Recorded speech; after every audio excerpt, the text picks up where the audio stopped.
सब वैष्णवों को जय श्री कृष्ण, जय सिया राम, जय श्रीमन नारायण, जय जय श्री राधे। ठाकुर जी की बड़ी कृपा है। महाराष्ट्र में एक भगवान के परम भक्त हुए श्री पुरंदर दास, पुणे के पास में एक पुरंदरपुर नाम की जगह पर रहते थे। ब्राह्मण कुल में जन्मे थे, लेकिन महाकंजूस, अच्छा कंजूस किसको कहते हैं बताओ? कंजूस जानते हैं किसको कहते हैं? सामर्थ्यवान होते हुए भी जो कभी धन निकालता नहीं है। सामर्थ्य नहीं है फिर नहीं निकालता, वो कंजूस नहीं है। सामर्थ्य होते हुए भी नहीं निकालता, उसको कंजूस कहते हैं। तो पुरंदर दास एक सरस्वती बाई नाम की कन्या से उनका ब्याह हुआ। बहुत ध्यान से सुनना, ऐसा नहीं है कि ठाकुर जी भक्तों को ही मिलते हैं, कई बार महासंसारी को भी ठाकुर जी मिलते हैं। रहो एक तरफ, ये दोनों तरफ रहने वाले को ठाकुर जी कभी नहीं मिलते। सब लोग इधर देखो, ध्यान से सुनो। आप सबको आवाज आ रही है हमारी? ध्यान से सुनो। तो पुरंदर दास, एक बार की बात थी कि इनका ब्याह हुआ। सरस्वती बाई इतने कंजूस थे कि इनको ब्याह में एक ही जगह इनकी नजर टिकी हुई थी कि मेरी पत्नी ने कितने गहने पहने, और फेरे लेते लेते भी बोल रहे हैं, सुनो ध्यान से, कोई तुम्हारा पायल उतर ना जाए, कंगन उतर ना जाए, और सुनो कल विदाई के बाद घर पहुंचते ही सब मुझे दे देना, मैं रख लूंगा तिजोरी में संभाल के, कहीं इधर उधर हो गया तो। बेचारी सरस्वती बाई बोली ठीक है। विदाई होकर के जब घर आए तो घर पे आते ही ना भोजन, ना पानी, ना जल, कुछ नहीं, सीधे चलो लाओ सब सामग्री उतार दो, ये नाक वाला भी उतार दो, कान वाला भी उतार दो, सिर वाला सब उतार के दे दो। पत्नी ने सब उतार दिए, हाथ के कंगन वंगन सब उतारवा दिए, उनके पैर की पाजे वाजे कुछ नहीं पहनने दिया। सरस्वती बाई बोली, माता पिता बड़े लोग कहते हैं कि सूना नहीं रहना चाहिए सौभाग्यवती नारी को, अशुभ होता है। अरे देवी तुम जानती नहीं हो कितने चोर चकटे घूमते रहते हैं, कोई ले गया तो निकाल के फिर क्या करोगी? बोले एक नाक की बाली तो रहने दीजिए, ये नाक का कांटा तो रहने दीजिए, बाकी सब ले लीजिए। बोले हाँ ठीक है, एक काम करो, एक पहन के रखो, बाकी सब दे दो। सब उतरवा करके रख लिया। कोरी घूमती हैं उनकी पत्नी, एक चीज नहीं पहनने देते, पता नहीं इधर उधर कर दिया, मेरे साले का कहीं मना आ गया, कहीं रात में आके बहन के कंगन उतार के ले गया तो। ऐसी सोच।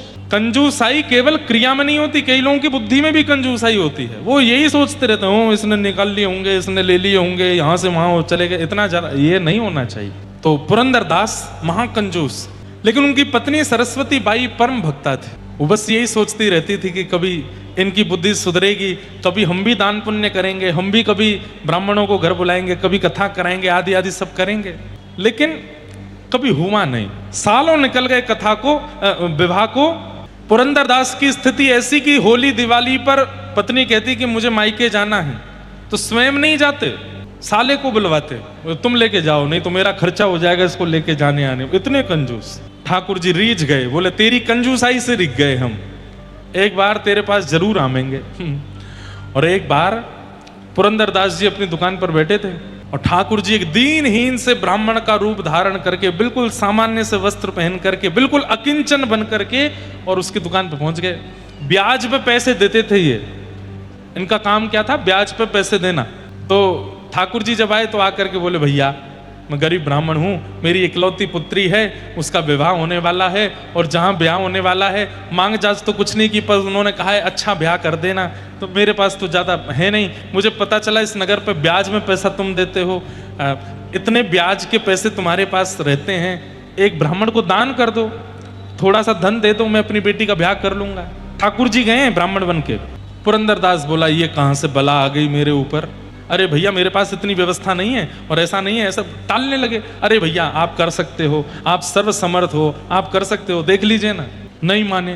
अंत में पुरंदर दास जी बोले, भैया देखो ऐसे नहीं दूंगा मैं, तुम पीछे पड़ रहे हो, एक काम करो। बोले क्या?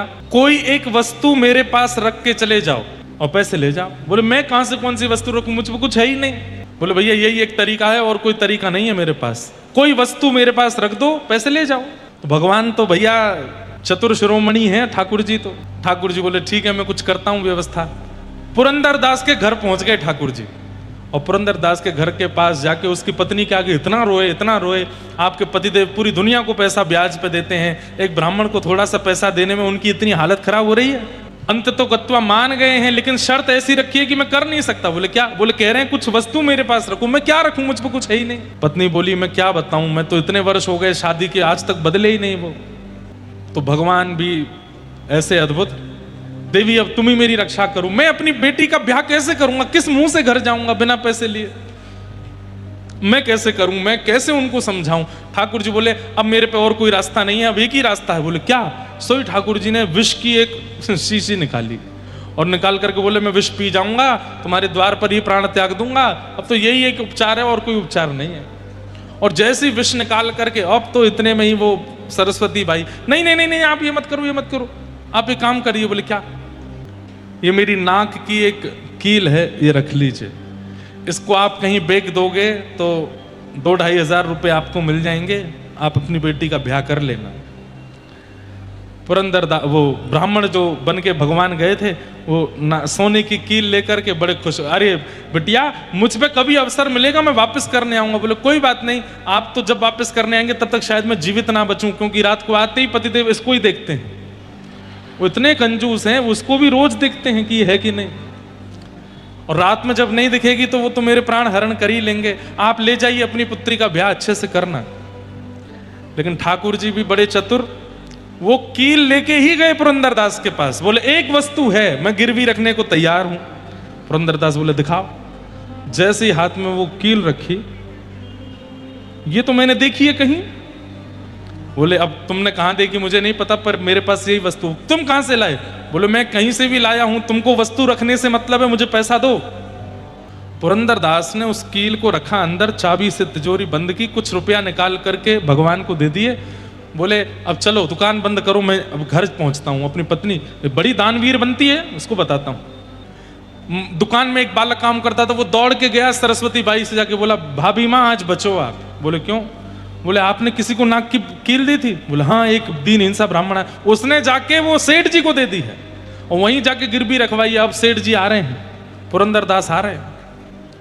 अब तो वो विठोबा विठल भगवान का एक चित्र लगा था घर में, रोने लगे।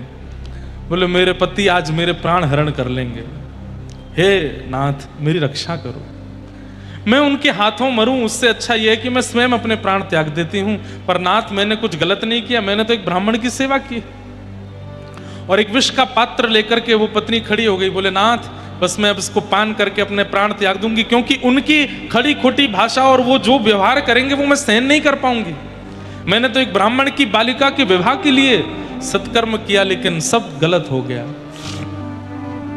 इतने में ही पुरंदरदास आ गए, सरस्वती बाई, और जैसे सरस्वती बाई ने पीछे देखा, खन्न से एक आवाज हुई, जो कि पुरंदरदास ने भी सुनी और सरस्वती बाई ने भी सुनी। वो आवाज कहां से हुई? जो विष का पात्र हाथ में था उसके अंदर से आवाज आई थी, खन्न जैसे कोई चीज गिरी हो। और जैसे ही हटा करके देखा तो वो नाक की जो कील थी वो उसके अंदर पड़ी थी।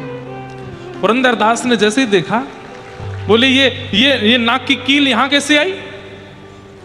तो पत्नी ने बताया, बोले ये तो यहीं थी। वो नहीं, मैं अपनी दुकान में रख के आया हूं, यहां कैसे आई? पत्नी का हाथ पकड़ के फिर दुकान में लेके गए, तिजोरी खोल करके देखी तो कील वहां नहीं थी।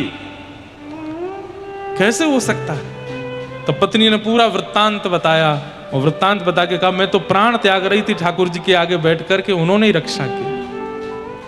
दोनों के नेत्र एक साथ बंद हुए, और वो जो दीनहीन सा ब्राह्मण कभी दुकान पे कभी घर पे जो भ्रमण कर रहा था, उसी के रूप में साक्षात पंढरीनाथ के दर्शन होने लगे, साक्षात विठोबा के दर्शन होने लगे। पुरंदरदास घुटनों पर बैठ गया, इतना रोया कि मैंने अपने ठाकुर जी को दुकान पे खड़ा रखा, वो याचना कर रहे थे कि धन दे दो और मैं उनसे मना करता रहा। मैंने अपने ठाकुर को इतना कष्ट दिया, अरे क्या कर लिया इतनी संपत्ति बचा के, सोना बचा करके। उसी समय सब कुछ विक्रय करके उससे जो भी धन आया, दोनों पति पत्नी पंढरपुर चले गए, और फिर आजीवन पंढरपुर में ही रहे, ठाकुर जी के सन्निधि में रहे कि नाथ आपको मैंने अपनी दुकान पर खड़ा रखा, अब जीवन पर्यंत आपके दरबार पर खड़ा रहूंगा, मैं द्वार पर खड़ा रहूंगा। ये कथा मैंने क्यों सुनाई? कई बार ठाकुर जी एक तरफा व्यक्ति को ही मिल जाते हैं। अरे तू पूरे संसार का है, पूरा संसार का ही बना रहे, क्या पता रीझ गए ठाकुर जी आ जाए तेरे पास। और पुरंदरदास के पास जाकर के भक्त बना करके उसको पूर्ण रूपेण इस तरफ ले लिया। ये बीच वाले ठाकुर जी को प्रिय नहीं, जो उधर भी हैं इधर भी हैं, बीच वाले नहीं, या तो इधर ही रहो या उधर ही रहो। बीच का भाव ठाकुर जी को प्रिय नहीं, ऐसी भावना। तो ऐसे सब भाव हैं मन के। कल हम लोग प्रेम और भाव से भागवत जी के प्रथम स्कंद की चर्चा सुन रहे थे, जहां वेद व्यास जी ने भागवत की रचना की और अपने पुत्र श्री सुखदेव जी को प्रदान की। पिता को चाहिए, ध्यान से सुनिएगा जितने पिता यहां बैठे हैं, पिता को चाहिए अपनी संपत्ति पुत्र को नहीं देनी है, पात्र को देनी। और यदि वो पुत्र पात्र नहीं है तो संपत्ति नहीं देनी है, और देने का ही मन है तो पहले उसको पात्र बनाओ, तभी दीजिएगा। क्योंकि पुत्र तो हो रहे हैं आज घरों में, लेकिन पात्र नहीं है, योग्य नहीं है, श्रेष्ठ नहीं है। इसलिए पहले पुत्र को पात्र बनाइए। वेद व्यास जी ने भागवत जी शुक्राचार्य जी को देने से पहले सुखदेव जी को जनक महाराज की सभा में भेजा, परखने के लिए कि ये पात्र है कि नहीं। और जब पता चला कि सुखदेव जी पात्र हैं, तब व्यास जी ने उनको भागवत जी प्रदान की, और वही भागवत जी श्री सुखदेव जी ने परीक्षित को सुनाई। यदा वृधे कौरव संजयाना वीर स्वथो वीर गतिम गतेषु व्रकोदरा विग्ध गदा विमर्श भ्रगनोरुदंडे धृतराष्ट्र पुत्रे। परीक्षित को 7 दिन में मरने का श्राप क्यों लगा? सौनकादि ऋषियों ने यह प्रश्न किया और सूत जी महाराज पूरे प्रसंग सुनाते हैं। महाभारत की छोटी सी कथा है। अंतिम युद्ध चल रहा था, पांडवों की विजय हो गई। पांडवों ने कौरवों को हरा करके विजय प्राप्त की, तो कौरवों की तरफ से गुरुपुत्र अश्वत्थामा ने सोते हुए पांडवों को मारने का प्रयास किया, लेकिन पांडवों की जगह द्रौपदी के 5 पुत्रों को मार दिया। अगले दिन अर्जुन ने अश्वत्थामा को पकड़ करके द्रौपदी के सन्मुख किया, द्रौपदी ने उसको क्षमा दान दिया। भगवान बड़े प्रसन्न हो गए। बंधुओं, क्षमा बड़िन को चाहिए, छोटिन को उत्पात। छोटे तो उत्पात ही करते हैं, बड़ों को चाहिए कि उनको क्षमा किया करें, पर बार बार नहीं, ज्यादा से ज्यादा 2 बार, और तीसरी बार भी वही अपराध करे तो फिर उसको थोड़ा बहुत जो है उसकी सिकाई करनी चाहिए, ऐसा नियम है। लेकिन क्षमा करना चाहिए, क्षमाशीलता। बंधुओं, क्षमा बलिदान है। हर कोई क्षमा नहीं कर पाता। देख लूंगा, तुझे तो देखूंगा मैं, तूने मेरे संग ऐसा किया, तू आइयो बेटा तेरे को बताऊंगा मैं। हम लोगों का स्वभाव व्यवहार ऐसा बन जाता है। बदला लेने की भावना बनी रहती है 24 घंटे। देख लूंगा करते करते प्राण चले जाते हैं, यमराज जी देख लेते हैं हमको फिर एक दिन। क्या करना है? ये संसार में प्रतिस्पर्धा करके, एक दूसरे से बैर करके, पैज करके, अरे कहां तक है, कथाओं में भी पैज होने लगा है। उन्होंने कथा कराई, इनसे 21 करा के दिखाऊंगा मैं। ऐसे ऐसे भी लोग होने लग गए हैं। गलत है। इसके लिए संसार में आए हम। इसको नीचे दबाना है, इससे ऊपर उठना है, इससे ये करना है, इससे बदला लेना है, इसने ऐसा किया, इसके संग ऐसा करना है। नहीं, बहुत कम दिन है हमारे पास। भजन करो, साधन करो, कथा सुनो, अपना विचार, व्यवहार, बुद्धि सब इतना निर्मल कर लो कि ठाकुर जी प्राप्त हो जाएं। ये संसार की प्रतिस्पर्धा में पड़ने के लिए नहीं आए हम लोग, भगवत प्राप्ति के लिए आए। क्यों आए हैं संसार में? कभी पूछा अपने आप से? इस दुनिया में आए क्यों हैं हम लोग? यहां दोबारा ना आने के लिए आए हैं। यहां दोबारा ना आना पड़े इसलिए आए हैं। पुनरपि जननम पुनरपि मरणम पुनरपि जननी जठरे शयनम। बार बार जन्म होता है हम लोगों का। कभी अपने कर्मों के अनुसार छिपकली बनते हैं, कॉकरोच बनते हैं, चींटी बनते हैं, और क्या बनते हैं, मछली बनते हैं, कछुआ बनते हैं, गधा बनते हैं, घोड़ा बनते हैं, खच्चर बनते हैं, और क्या बनते हैं, बिल्ली बनते हैं, कुत्ता बनते हैं। ये सारी योनियों में भटकते रहते हैं। हर मृत्यु के बाद ठाकुर जी से प्रार्थना, एक बार मानव बना दीजिए, मैं आपको डिसअपॉइंट नहीं करूंगा, एक बार बना के तो देखिए। नहीं नहीं नहीं, अभी तू जा छिपकली बन। फिर छिपकली बना देते हैं, फिर मरते हैं। फिर ठाकुर जी एक बार बना दीजिए ना, क्योंकि एकमात्र मानव देह है जहां से संसार से एग्जिट लिया जा सकता है। ये मानव देह ही है जहां से एग्जिट और हमेशा के लिए इन दोनों हो सकते हैं। लेकिन हम लोगों की स्थिति क्या है? हम एग्जिट कर ही नहीं पा रहे हैं और अंदर घुसते चले जा रहे हैं और अंदर, क्योंकि कर्मों का जो लेखा जोखा है वो भी मानव जन्म से ही होता है। बहुत ध्यान से सुनिएगा। मानव देह इस दुनिया में सबसे मुश्किल क्या है?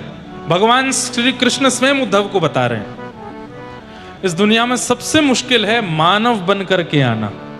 जो मैं और आप हम सब बन के बैठे, ये सबसे मुश्किल है। तो मानव बन के आए तो क्या करें? बोले एग्जिट ढूंढो, निकलना कैसे है इस संसार से।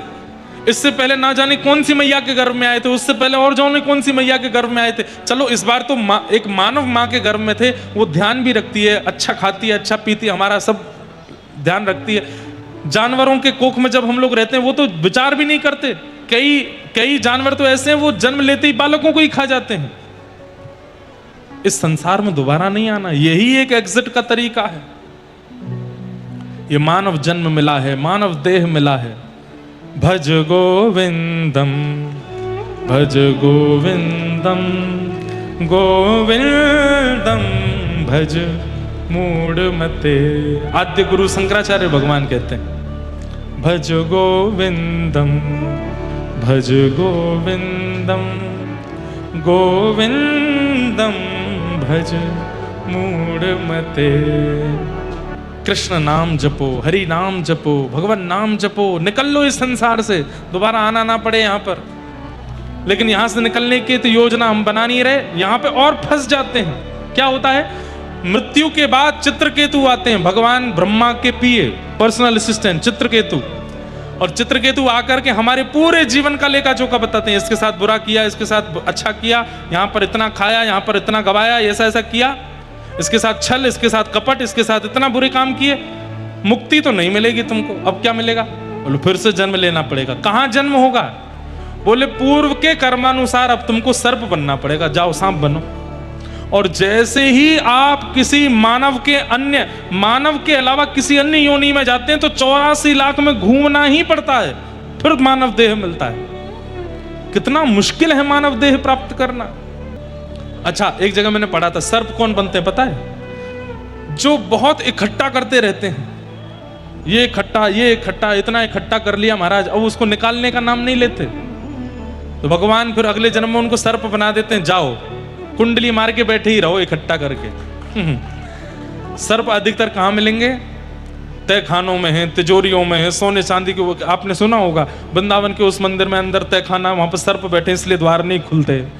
गोवर्धन में एक है, वहां पे भी सर्प हैं, बड़े बड़े फुसकार की आवाज हमने तो सुनी है, ऐसा लोग बोलते हैं। सर्प कौन बनता है?